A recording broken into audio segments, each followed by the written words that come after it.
Tonight on our front, the night in shining about to the rescue of the railway sector said to be in comatose.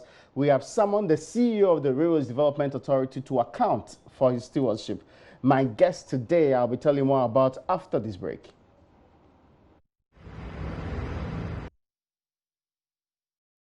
My name is Raymond Alqua. My guest today is a lawyer who spent most of his working life in the railway industry in the United Kingdom. Richard Diedon Dombo, you welcome to our front. Thank you so much. And this sector has seen in more recent years some amount of money being pumped in there, way higher than it used to be in times past. But what is there to show for it? That is why Richard will be telling us more about. But even before we go, I noticed your surname strikes a chord. Are you in any way related to the SD Dombo, as in the Danko Buzia Dombo traditions, SD Dombo? Well, it's a giveaway, isn't it?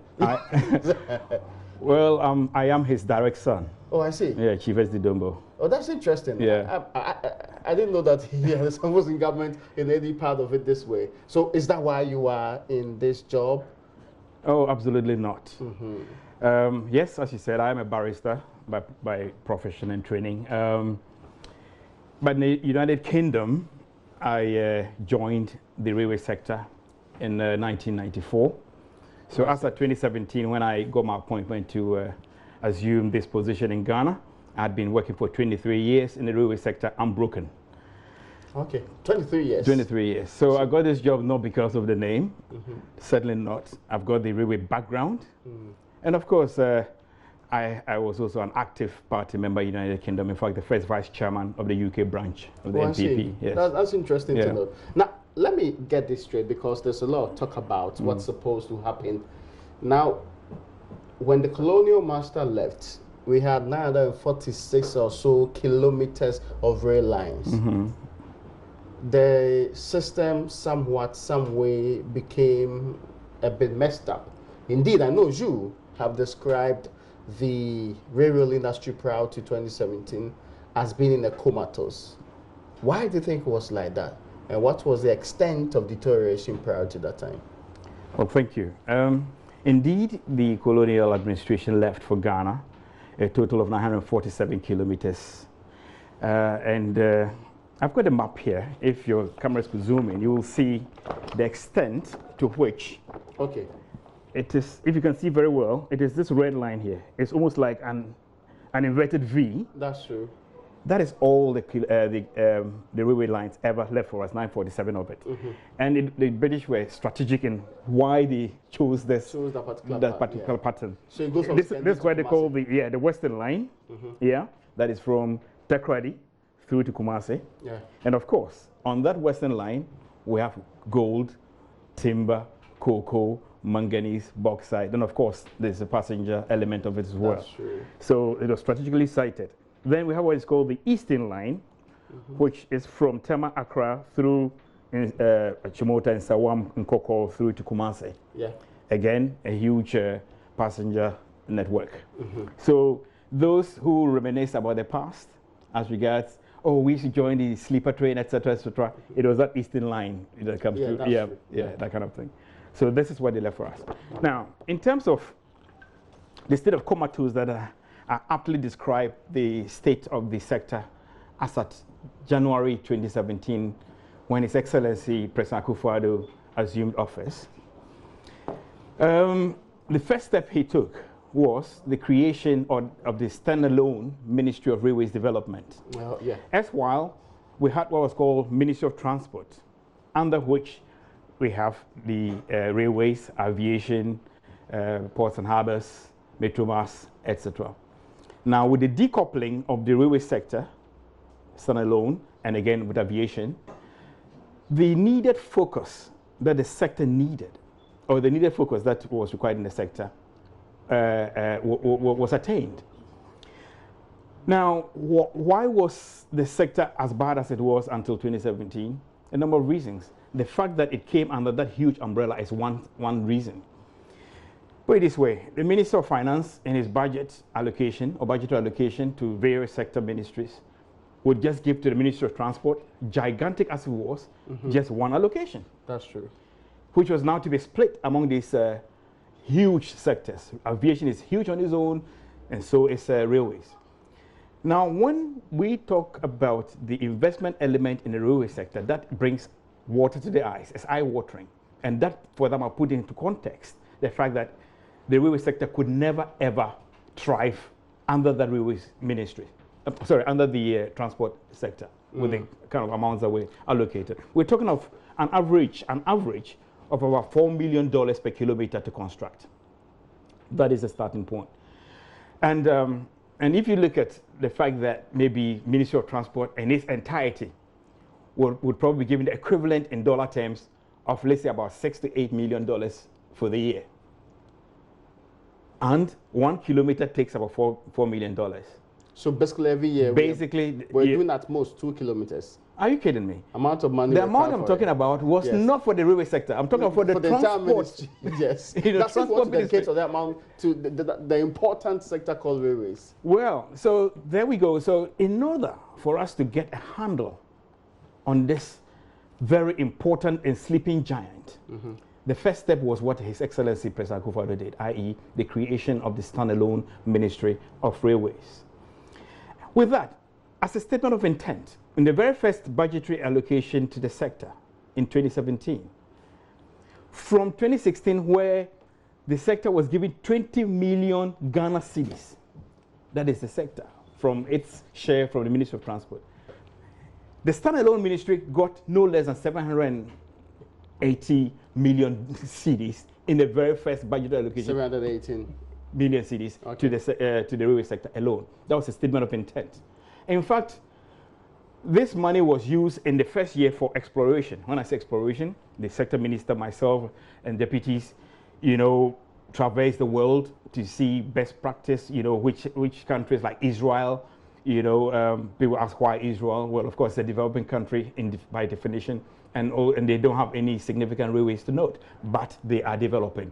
So we can copy from such countries. Then, of course, we went to even more developed places like the United Kingdom, Russia, etc., where they have real infrastructure to talk about. That money facilitated all of these trips. Toward the end of December 2017, the residual sum that had to be used or lost, we converted it into the construction of a railway, of the start of the construction of the railway sector in the Western Line.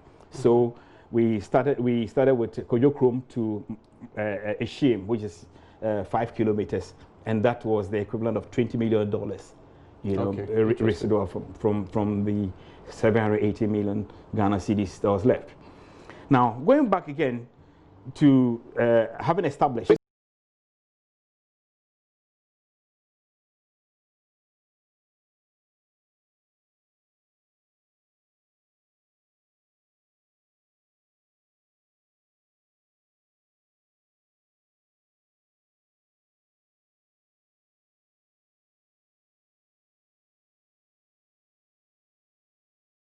it was literally, abandoned. The sector ministers of the past did not give it the required focus. Why? Because no one, it wasn't considered a cash cow. I mean, if I'm a transport minister and I have DVLA under me, and stuff like that, I probably would be looking to where it is. But that simply reflected the lack of understanding of the important role the railway sector plays in any country's economic development.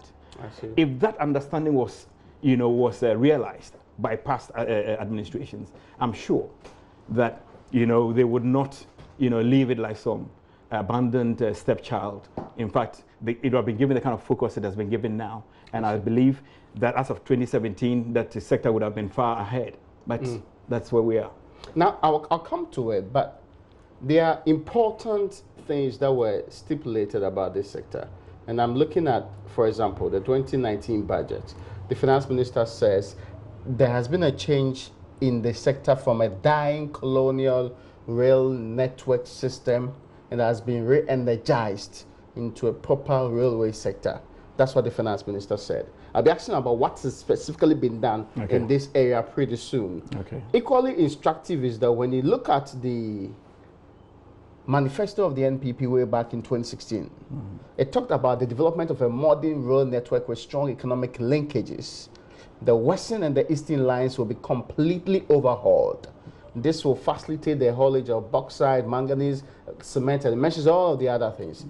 The rehabilitation of the Eastern Line in particular will also facilitate the operation of the Buankra inland ports, which has been rendered inoperable as a result of the non-functioning of that particular line. There was also the intent to develop an integrated light rail transit system.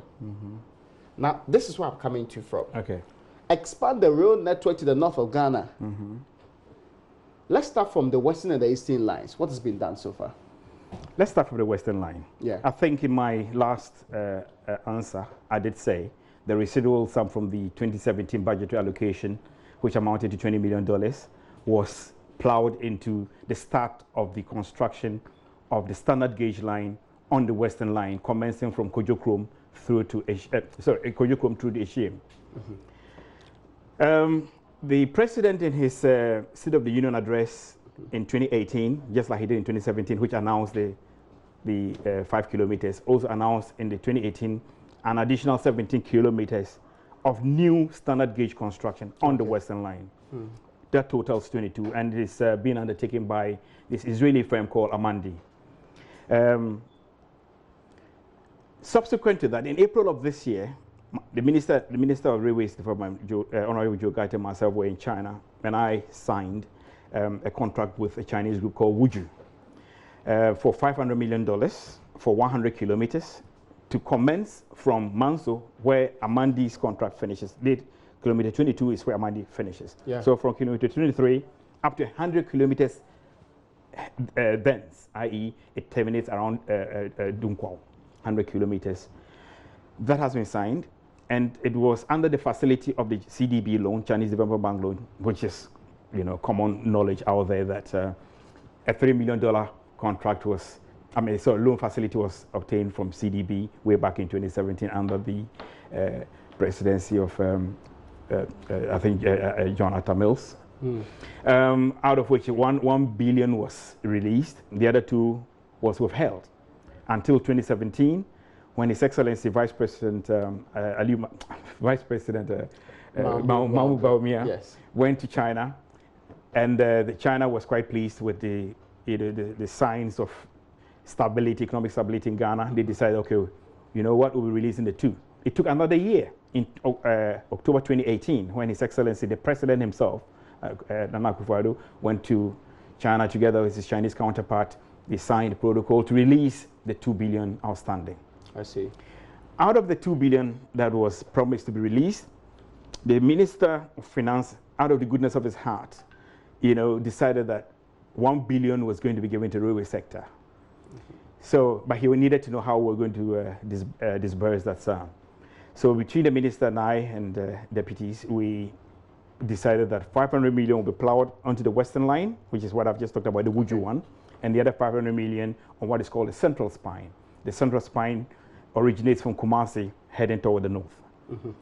So that is the western line in terms of what has been done in the western line. So we have 2 things happening in the western line.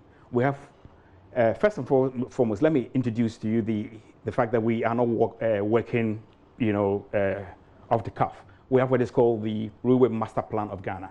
Yeah, it's been launched. 2013 yes. It was, yes. Yeah. And I've just, signed for a review of it, and the review is far advanced. Okay. Now, under the master plan, there are 6 phases. Phase 1 talks about rehabilitation of the existing lines, which is the inverted V that I showed you. So on the western line, phase 1 has been launched, i.e. the rehabilitation of the existing but dilapidated line between Takoradi Port and Takwa. That is the limit of the rehabilitation to date. That is ongoing. It has been done or completed? It's ongoing. Okay, what percentage do you have now? In terms of percentage, to be frank, my sister company, people do not know that I have a sister company. I am the Ghana Railway Development Authority. That's the authority that I'm the chief of. Yeah. Then I have a sister company called the Ghana Railway Company Limited. Company Limited as opposed to Development Authority. I get you. Now, the Company Limited have the personnel. I own the authority own the assets. Okay. My sister company have the personnel. They do the operations. And we decided to expand their role a bit beyond operations, i.e. get them beyond just maintenance, but to get them also to do a bit of construction. So we signed a contract with them to do the rehabilitation. So they are doing the rehabilitation. So in terms of percentage, they can best advise, but it's probably, don't quote me on it, but it's probably in the region of about 60% complete, 60 to 80% complete. Why do I say so? I want a definite figure. Yeah, specifically. I couldn't say so because. Okay, so because remember. Yes, I wanted to just broaden the space. Remember, yes. These guys are not by nature railway contractors. We have, what do you call it, polished their role, i.e. trying to make the sector even more thriving, you know, i.e. the people who are already on board with long years of experience with maintenance can easily do maintenance work in that regard. I get you. So, if they are the same persons constructing or who've done the completed work between Accra and Tema, and they're the same persons involved in the Accra to Nsawam rehabilitation. Remember, the sector was totally gone. And so they are doing that one. And so, and insofar as we do not want to rush things, much as the public and the press and whatnot keep asking, give us percentages, give us timelines. But the realist that I am, and knowing very well the press with your long memories, you'd say the chief executive sat here and said this. But I have a couple of references to make to, but I'm not there yet. Yeah, yes. Please. All right. So essentially, I'm not going to be able to give you, or I'm not going to give you any percentage, just to say that with the near completion of the Accra Nsawam line.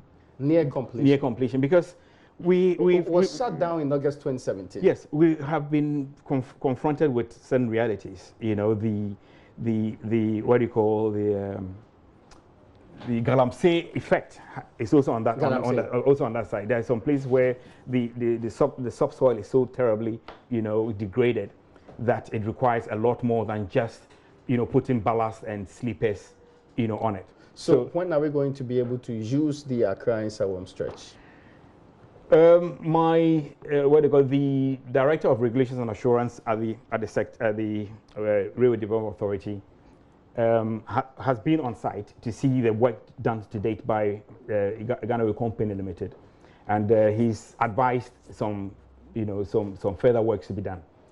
Until those works are done, which will require some subsoil or substructure fortifications, which is ongoing, which requires, you know, budget. Remember, everything has to do with budget. I'll come talk about the money, but the question I asked was, as we sit here today, we are in October 2019. Yes.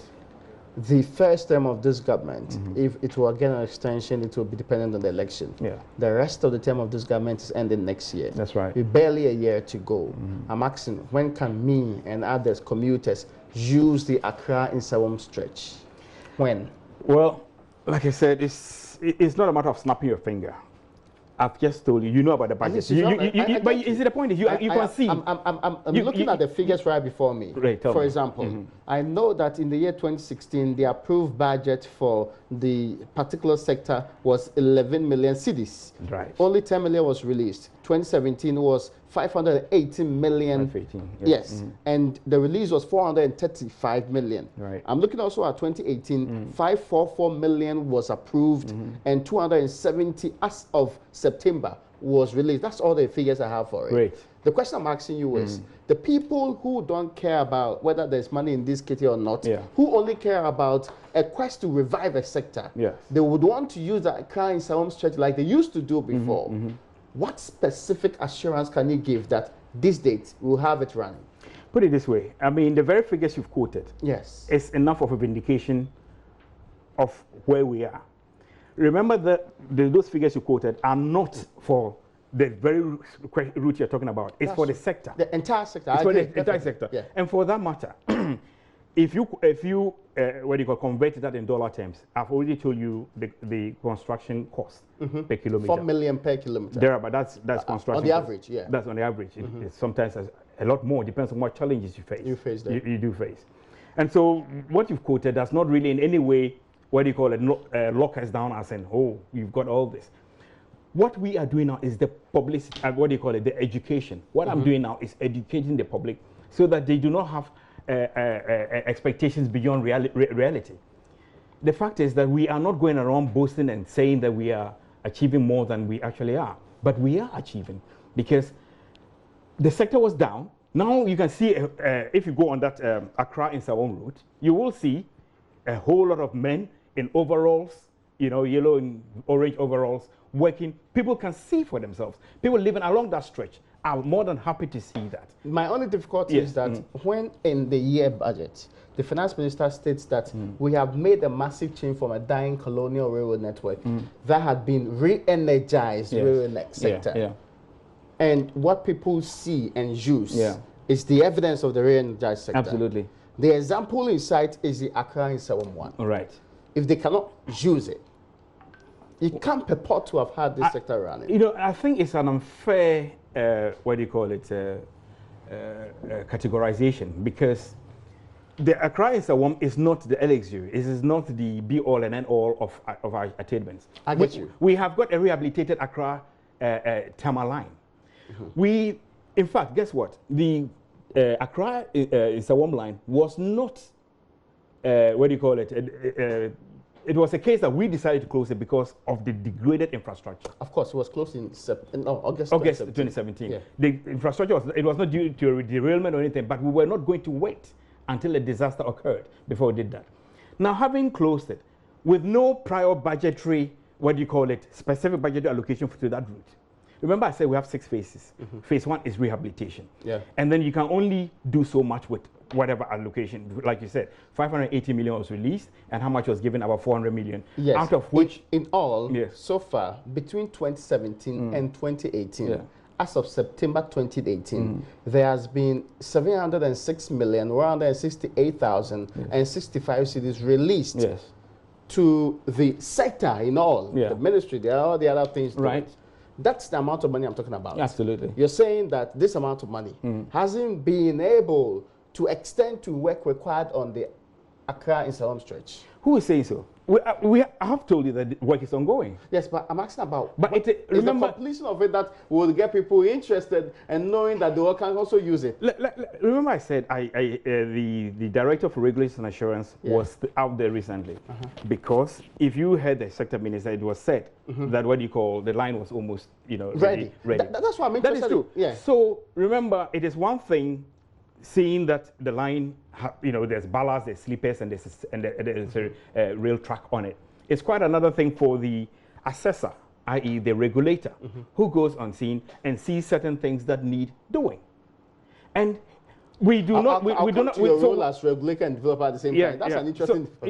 So we do not rush, timetables.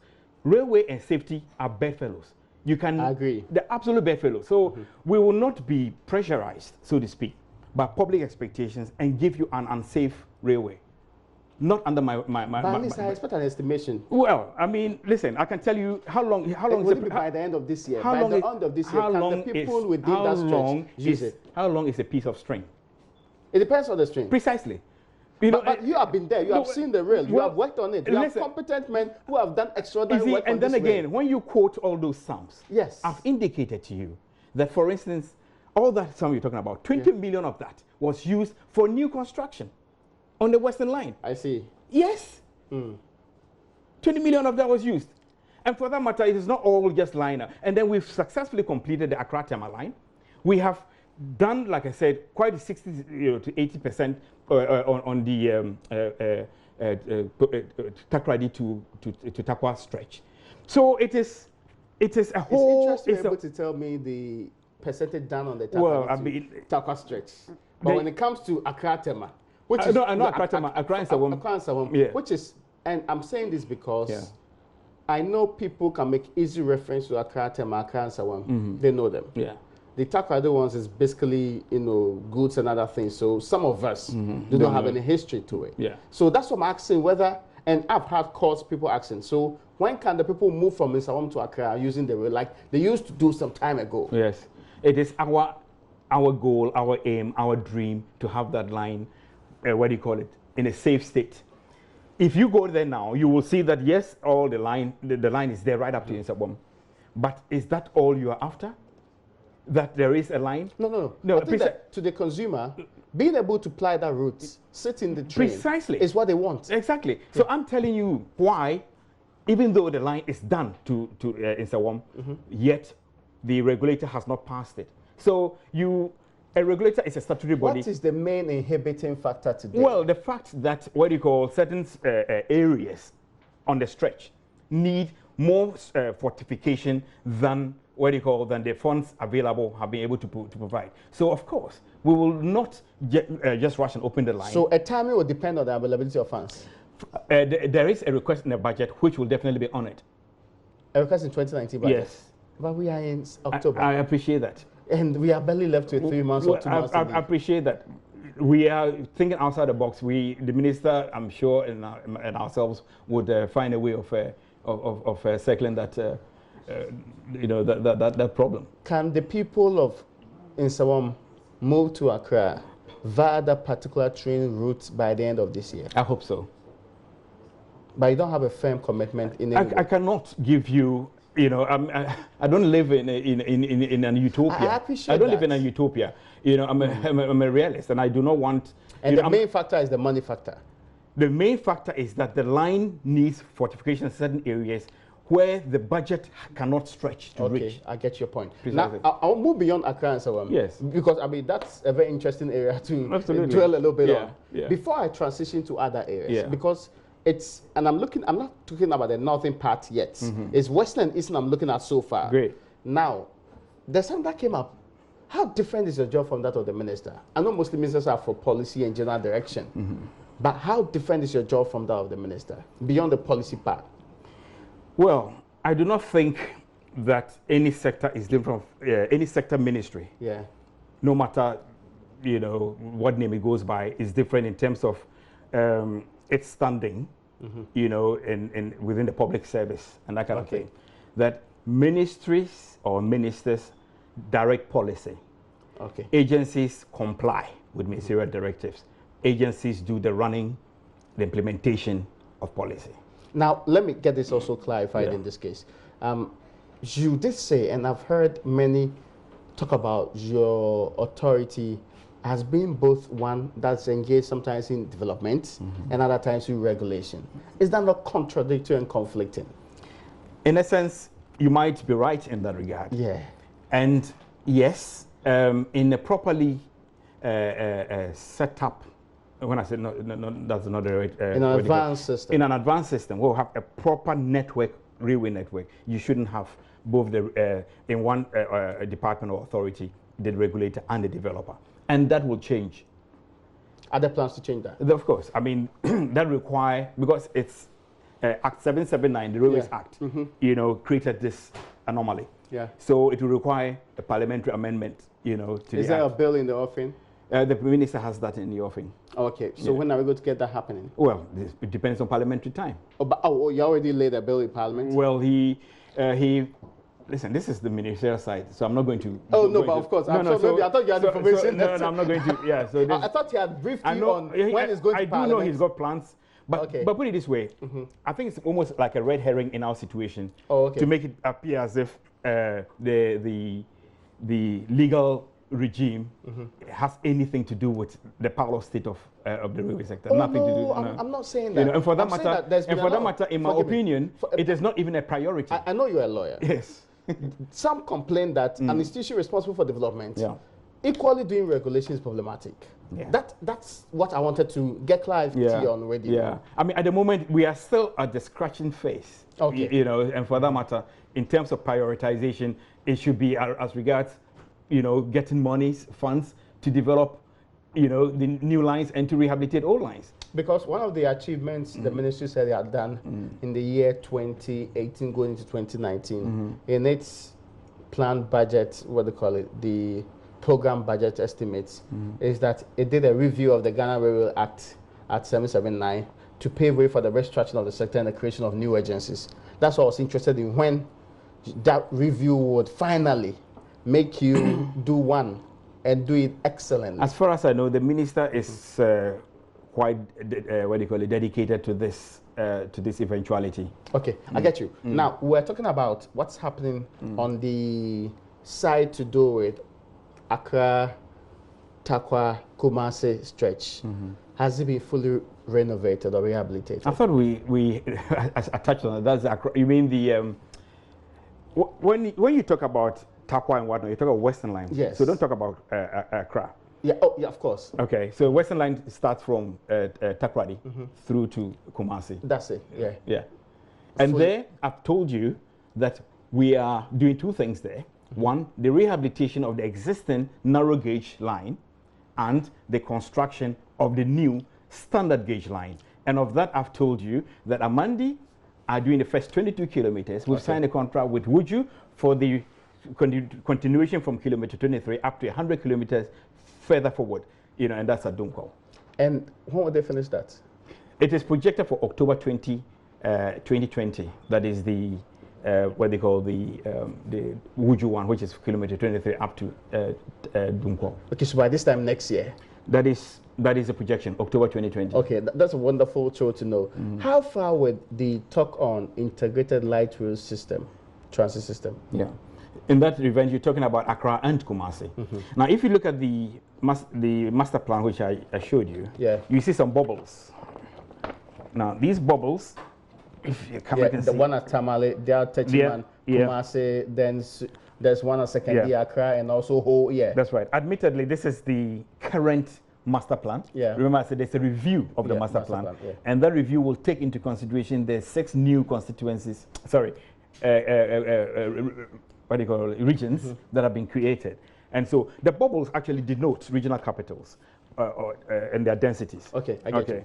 And, but because of the scarcity of funds, of course, we need to prioritize which regional capitals, you know, would benefit more, you know, with the introduction of light railways. And for that matter, we're looking at Accra and Kumasi. Now, with Kumasi, we have what do you call a transactional advisor who is leading through the what do you call feasibility studies, because all of these things involve pre-feasibility studies and to see the cost, the challenges before we then invite, as it were, interested bidders who would have a clear picture in front of them about what the challenges are in front of them. With Accra, you would have heard about SkyTrain. Yes, you would have heard. And the news report suggests we've launched SkyTrain. We have actually talked about some amount of money involved. Yes, I'm just quoting news reports. What I can tell you is, and there's no contradiction there, is that SkyTrain are doing feasibility studies at the end of which, what do you call numbers will be crunched, you know, and they will see whether it's a project that you know they would like to pursue. Okay, so let's be clear. We have not decided we are going to do SkyTrains yet. We have this. No, you are mistaken there. No. There's nothing like SkyTrains. SkyTrain is the name of a company. Sorry, let's take it slowly. Now, you said SkyTrains yet. No, so I needed to correct that. So for example, I'm reading from graphic.com.j that said that the government on Thursday signed an agreement with South African company Africa Investment SkyTrain Consortium for the construction of the Accra SkyTrain project. That's it. The question I'm asking in this case is, when are we going to do the project? I think it was 9 months feasibility study period was given to SkyTrain.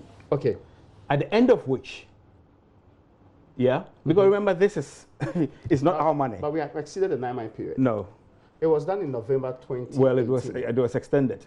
It was extended. It was extended, and so it is not completed yet. And once they complete their the feasibility studies, then we'll be in a position to talk certainties.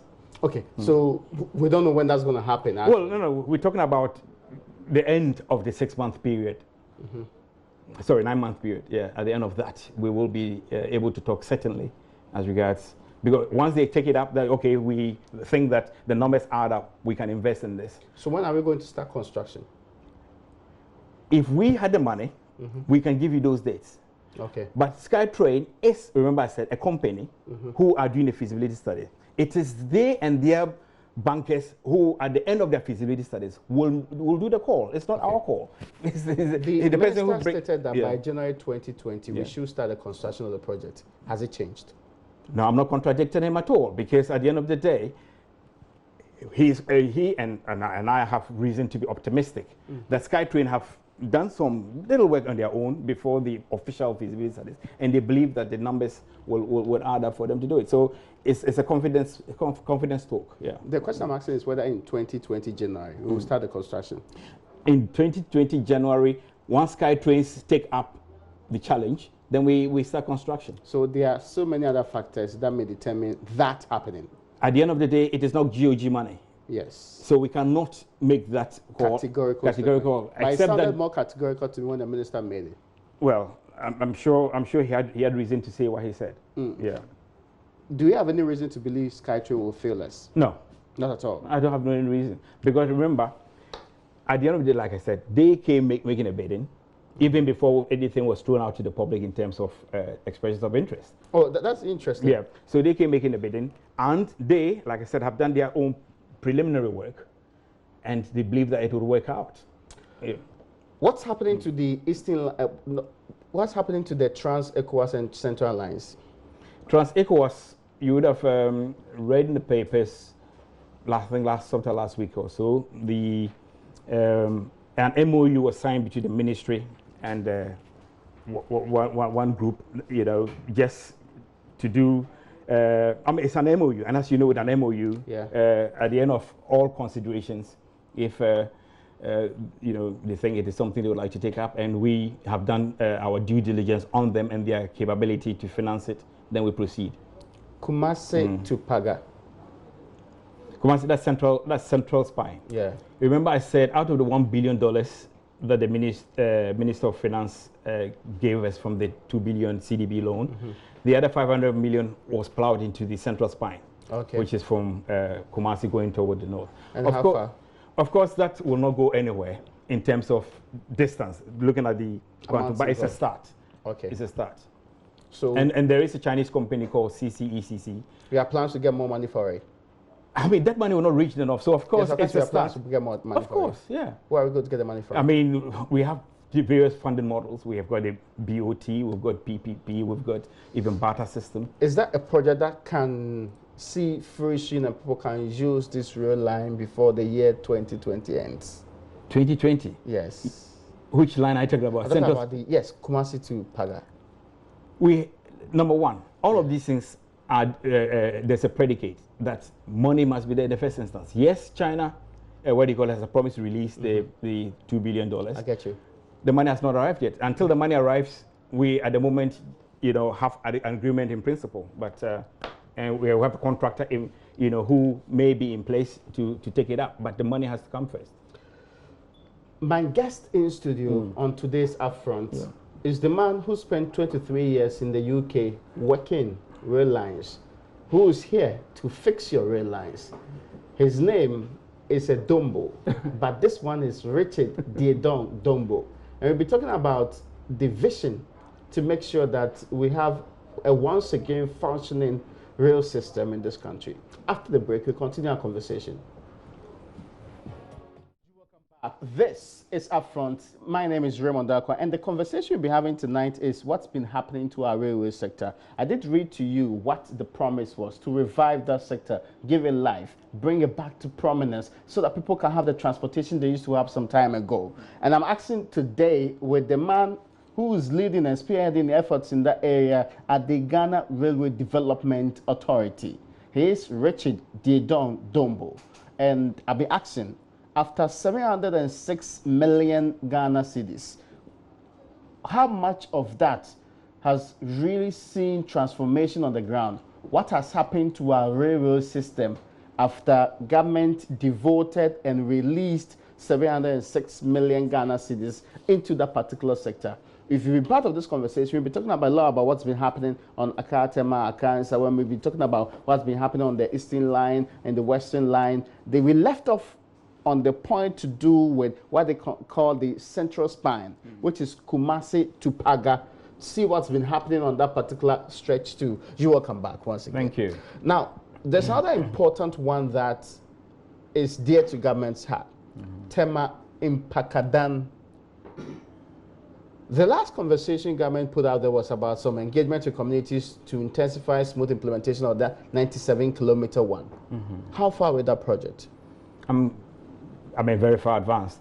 Very far advanced.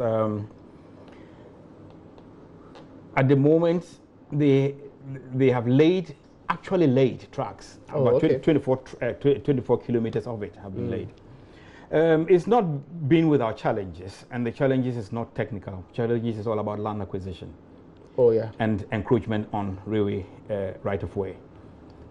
So with that, the contract effectiveness was from July 2018 for a 3-year period, which means July 2021.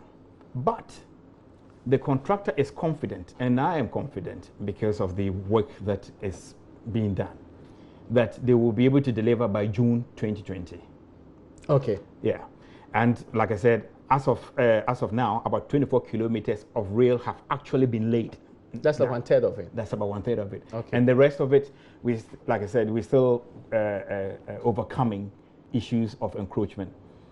Because now, and the issue of but there were engagements with communities. What's still the problem? Why haven't we been able to move them? There are two issues here. There is the issue of encroachment, and there's the issue of executive instruments using that to acquire, compulsorily, if you like. Yeah. Okay. With the EI, there's no issue because there's compensation. Yeah. You understand? So you know you will have to go because when you clear them, you pay them. You will get the Lands Commission go to do the valuation, and then we pay you. Okay. But the issue is with our sensitivity, because that's where community engagement term comes in, i.e. we are not going in like a bull in a china shop. We are not insensitive to the communities that the line is traversing, and for that matter, even where it is our land, and there are 26 kilometers of land from Tema through to around Efienya. That's about 26 kilometers. All that is existing railway land, called ROW, right of way. There, because the sector was dead or in comatose for as long as it was, a whole lot of encroachment took place. And there are, we have, of course, the minister has issued his edict, and a lot basically told them that if you're encroaching, we will demolish you. You get no compensation. Now, there are some areas where there are particular issues of sensitivity where we've had to bring in the MCEs, the chiefs and whatnot to indicate, yes, it is railway land. Yes, we have the right to evict you with a compensation, but we want to see how much we can accommodate you because we're entitled to 100 feet either end of the railway line. Okay. But out of the goodness of our heart, we've agreed to reduce it down to about 50 feet from either end of the railway line. That particular 100 feet thing is actually a corridor. It's a corridor. Yes. It's a corridor purchased under the colonial. Yes, that's what I'm saying. So what's the big deal with having to revise it that once? It's huge because of the level of encroachment. Oh, okay. We can't just move them. We have to. We could. Ethiopia did it. What's the safety risk to that? It's not safety. 50 feet away is safe enough. Yeah, it's safe enough. Okay, I see. But the corridor, as big as it would be a source of revenue in terms of, if you see developed countries, railway corridors are areas of advertisement, areas of what we call associated rail infrastructure. The report from the ministry suggests that as of September 2018, 70% of the land required had been acquired. Today, how much has been acquired? As far as I'm concerned, we have got 100% of land, 100% acquired. Acquired. So what we have now is issue of Lands Commission and their valuation. Okay. And that is the issue, but not the issue of whether or not the land has been made, because the contract effectiveness has to do with you giving land to the contractor per the contractual stipulations, 70% by this date, 100% by this date. Now, the overall completion project as of September 2018 stood at 25%. What is the percentage today? Of completion. Like I said, about 24 kilometers of actual rail. What does that translate into? In terms of percentage, as of 97, well, you do the sums. I'm not a mathematician. I can do so quickly. I'm not a mathematician. It was in mind. No, yes. I mean, because you know, when we talk about rail construction, it's not just about laying the tracks and I get you. You know, there are a whole lot of other infrastructural work that will indicate that there is progress. So in terms of progress, you can say we are close to 80% progress. But in terms of actual track laying, do the sums in terms of 24 kilometers out of 97. Okay. Okay, I'll do so right away. Yes. But okay, so we are looking at 24%. Or 25%, actually, that's what it is today. So that means that since September 2018, not much has changed. Absolutely, a lot has changed. As of September 2018, we had, hang on, as of September 2018. I'm saying that the minister's report suggests that as of September 2018, the overall completion of the project stood at 25%. Yes. Today, what you tell me about the stretch completion is still around 24.7 to 25%. You are confusing two items. I said the actual track laying is that 25%. What the minister talked about was not track laying. He said overall track completion. And I did tell you that in the rail construction, it's not all about just the track laying. I get you. Yes, and so presumably the completion would have to be way lower than the actual track laying, or? No, completion is actually higher than the actual track laying because what the minister talked about was 25%, and in that regard, we are over 60% now. That is the track laying? No. What the minister was talking about was not track laying. He never says the overall completion of the current project stands at 25%. Project. Yes. And project does not specify track laying. It's part of. Okay. And so I'm telling you that that statement is correct. Yeah. And has improved beyond that 25% to over 60% now. Okay, overall, so now you're at 60% overall on this tema in Pakadem, Akosobo used to be called along the line. Yeah. Now, there's an interesting route, the interconnectivity project, Ghana, Burkina Faso. Yeah. How far with that? Right. On that one, in fact, a team, the minister himself was in Burkina Faso last week. On that one, we are down to about four bidders from an initial 11 thereabouts, 11, 12 thereabouts. Okay. We're down to 4. We are confident that before the year's end, that probably we'll have a preferred, contractor. But what is happening is that because of the sheer volume of that project, talking about close to 800 kilometers, and quantify that for an average of 4 million times that, we're talking about close to $4 billion. Okay. So we are moving steadily and cautiously, in the sense that of the 4 remaining, we are not rushing to just say, okay, you've met all our technical specifications and financial and paper business. We are doing due diligence on those 4. And once we are certain that those 4 can all progress to the next stage, okay, and take the financial box as well, then the processes will continue apace. Speed trains. Here in the studio, in fact, he called it bullet trains. The man, Dr. Mensah, Thomas Mensah, gave an elaborate plan on how this particular system is supposed to work out nicely. A system he feels that's the way forward for Ghana, and others already implementing it. And said across the country can travel within a very short distance. Has this idea been inculcated into your work yet? Are you building speed trains anytime soon? Let me assure you that in the sector we're in, a whole lot of ideas come up. Okay, a whole lot. So this stood out because he's Dr. Thomas Mensah. Yes. But it is not as if we are not ambitious. It is nothing to do with ambition. In fact, we have improved our speed element. I get you. The narrow. Whether you have taken up this speed train idea. No, we have not taken up that.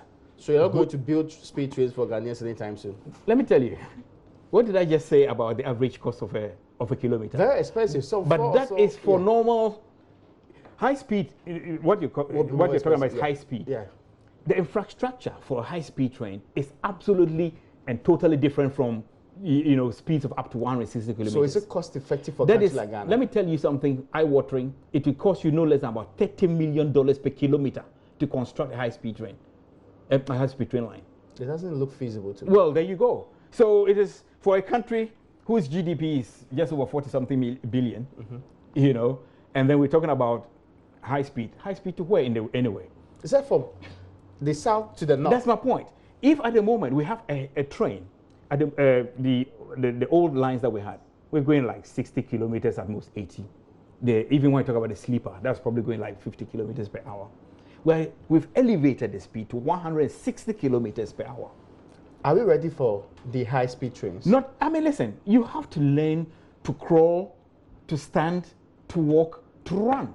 You cannot just start from 0 to 100. I get you. You understand? Especially where you are constrained by finance.